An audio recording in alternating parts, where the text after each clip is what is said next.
So friends, in this session we will discuss CIB BFM Unit 2, that is basics of forex derivatives. So in basics of forex derivatives, basically what we have to study, we have to study the different risk in the forex and how to manage that risk in the forex, that we have to discuss. So it is a complete theoretical part, second unit of your BFM. So friends, see what is a derivatives. Derivatives are the instruments which are when added to exposure will neutralize or minimize the risk. That means derivatives are basically instruments which are used to neutralize or minimize the risk of the exposure. Okay, and what are the example for the derivatives? It may be a swaps, it may be options or forward contracts, etc. And our main important task to study in this unit is the only different type of the risk and how to minimize that risk. So see the definition of a forex, definition of the risk that we you all know, that is uncertainty, that is uncertain unwanted event that may lead to the loss, that is basically a risk, and risk in the forex operation. So see the forex exposure. There are three types of forex exposure. In the previous part video we have completed that three parts, that is a transaction exposure, translation exposure, and economic or the operating exposure. It is due to the environmental conditions, right? So these are three exposures in the forex, so that we have already discussed in our previous video. So we will move to the next.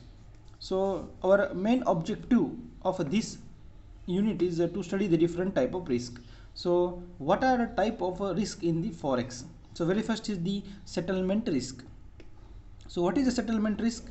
It is a risk of a failure of a counterparty. That is, it counterparty, it may be a bank or it may be a customer, and it is a failure of a counterparty to meet obligation in a foreign currency on maturity of the contract. That means if the counterparty, it may be a bank or a customer, which is opposite party, if the party is not able to meet the contract, it is called as the settlement risk. Okay, it is very simple, and this risk may be happen prior to the settlement or during to the settlement. So based on that, the settlement risk has been classified as the pre-settlement risk and the settlement risk. Okay, now what is a pre-settlement risk? It is very simple and easy to understand. See, the failure of a counterparty before the maturity. If the failure happens before the maturity, simply you can say it is a pre-settlement risk. And failure of a counterparty, it may be due to the bankruptcy before the maturity, which lead to covered at the current exchange rate. That means whatever the risk you get the pre-settlement, that is when it is a pre-settlement, if that risk is exposed before the maturity, then it is called as the pre-settlement risk. And how to recover? It can be covered, it should be covered at the current exchange rate. So if the failure of a counterparty happen before the maturity, you have to cover the risk at the current exchange rate. That's why you will get a loss. That is called as the pre-settlement risk. Now settlement risk. What is a settlement risk? If the failure of a counterparty during the course of settlement, if the failure of counterparty during the settlement of the course and this happens due to the different time zones. Generally, if there are different time zones, then there is a settlement risk. So see example, suppose a bank in USA has performed on January 10 at 10 a.m. right, and whereas the bank in India, where there is a difference of time zone 4 to 5 hours, there is a difference time zone between USA and India is 4 to 5 hours. Suppose in a bank in India failed to perform on the 10th of January. Why? And also there is a time zone difference, and bank in USA has been performed, but the bank in India is not able to perform, right? That means it can be a loss for the bank in earlier time zone. That is called as the Hallstatt risk. Remember, when there is a loss due to the time zone, it is called as the Hallstatt risk. That is one very important MCQ. Okay, so what is settlement risk? And if the settlement risk is due to the time zone, that is called as the Hallstatt risk. Okay, now we have to study the liquidity risk. It is a very easy to understand liquidity. Basic, it is a liquidity, that means funds, availability of the funds. If that is also called as the funding risk, that is also called as the funding risk. If you don't have the sufficient funds, that means it is a liquidity risk. Okay, now counterparty in the forex transaction unable to meet its funding needs, it is a funding obligations, and or to execute a foreign currency transaction at a reasonable price, that creates the liquidity risk.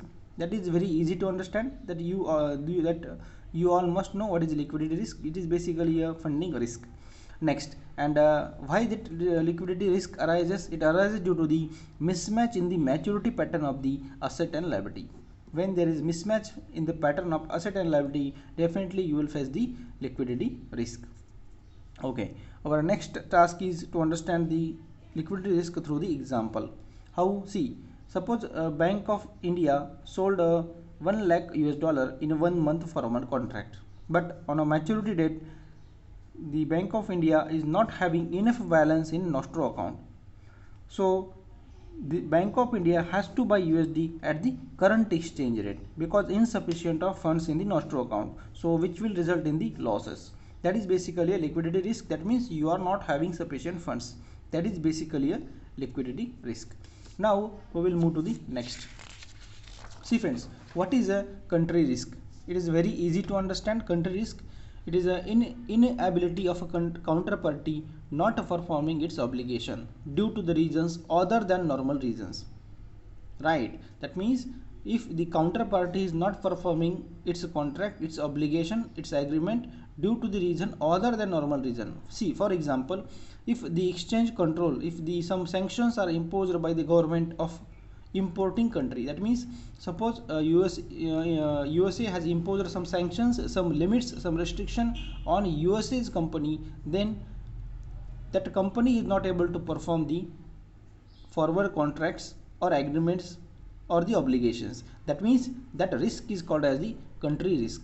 Okay, that means I think you got counterparty and counterparty company. Counterparty's country's government is imposing some sanctions on that company. That's why the risk arises is called as the country risk.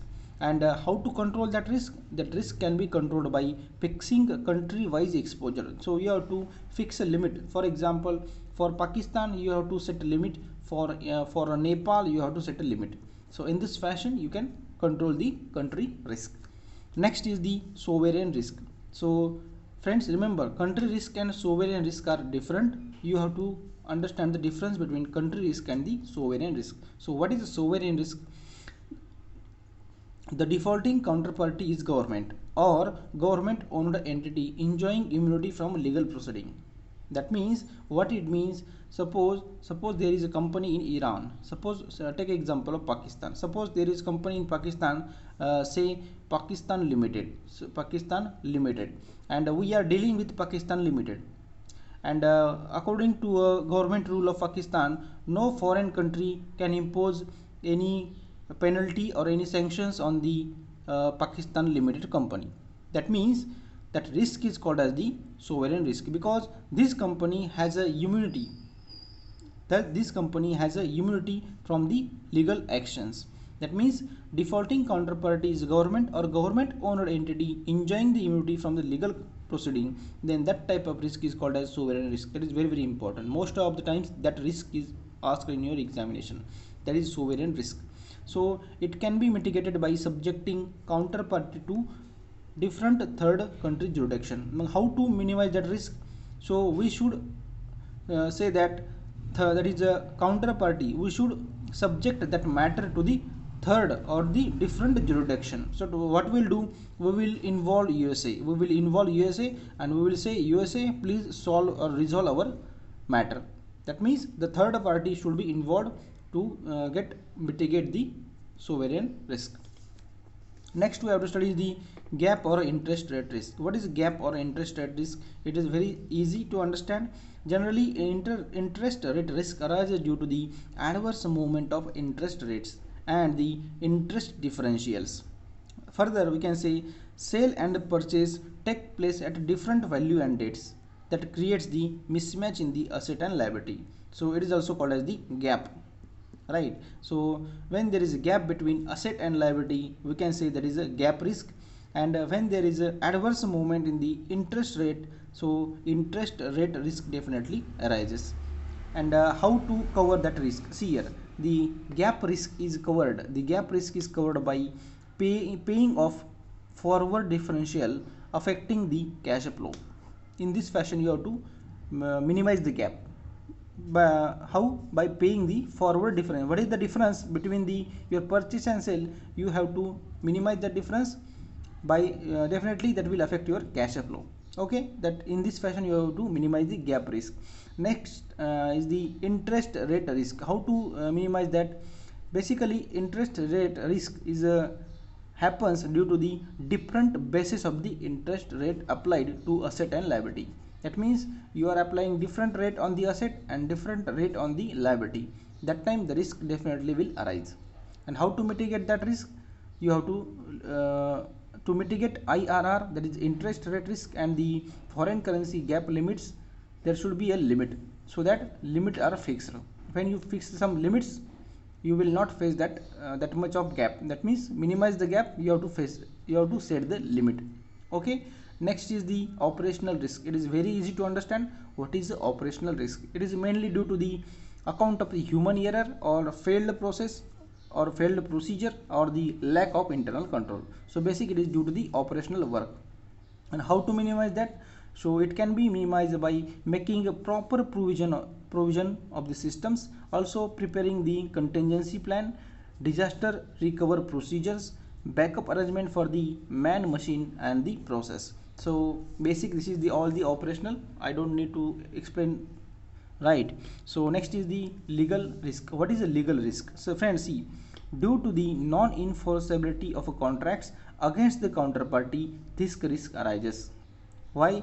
If you are not able to enforce a contract against a counterparty, the legal risk arises. And this risk arises when the counterparty is incapacitated for entering into transaction. When the counterparty is not having capacity to enter in the contract, then that time the legal risk arises. Okay. Next is the systematic risk. It is very easy to understand systematic risk. It is a failure of the major bank, or you can say failure of the entire banking system is nothing but the systematic risk. Many times they have asked this MCQ, systematic risk. Okay. Now we will move to the next part. See friends, we have studied the different type of risk. Now we have to study how to manage that risk. How to manage that risk? See, management of forex risk. See, risk policy should cover the goals, objective, delegation of responsibility, list of activities to be undertaken, levels of the acceptable risk, and authority to undertake such functions. That means risk. We should have the risk policy. We should be covering all the aspects. Now the important thing, how the risk should be minimized, how it should be distributed, and what are the important things that should be noted while analyzing and mitigating the risk. So friends, we study very first is the what the board of director do in case of the mitigation of the risk. The board of director generally approve the policy, approve the detailed risk policy, also sets the benchmark, and also specify various limits based on the risk. That is the work of board of directors. And what the top management do? They will create infrastructure, provide the required expert manpower, right, and also guide to the dealing staff for the better functioning to evaluate and measure and also eliminate the risk. So basic function of the top management is to create the infrastructure, to provide required expert manpower, and guide to the staff. Okay. Now what is our next objective? To study the RBI, that is under RBI's internal control, the guideline for forex business 2011, banks have to require to set a various limit. What limit banks need to set? Bank need to set the daylight limit, bank need to set the overnight limit, gap limit, counterparty limit, country size limit, dealer limit, then stop loss limit, deal size limit, and the settlement risk. That all the limit have to set by the banks according to the RBI's internal control guideline, that is ICG for forex in 2011, internal control guideline 2011. So what are that limit that we have to see? So friends, see very first, what is the what is the daylight limit? What is the daylight limit for the banks? Daylight limit is nothing but the maximum amount the bank can expose itself at any time during the day. Name itself, it is daylight limit. So any time during the day, that is limit for the any time during the day, to meet the needs of customers, or it may be needs of trading operation. Basic what you have to remember, daylight limit is maximum amount of limit that a bank can expose itself at any time during the day, that is called as the daylight limit. Next is the overnight limit. What is overnight limit? The maximum amount a bank can keep overnight. Maximum amount a bank can keep overnight when the markets in its time zone are closed.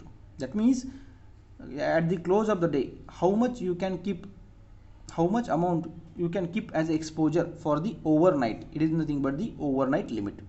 Okay. Next is the settlement risk. We have already discussed all about the settlement risk with the help of example at the beginning of this video. So it is the maximum amount of exposure to any entity maturing in the single day. And next is the gap limit. We have already discussed in detail settlement risk.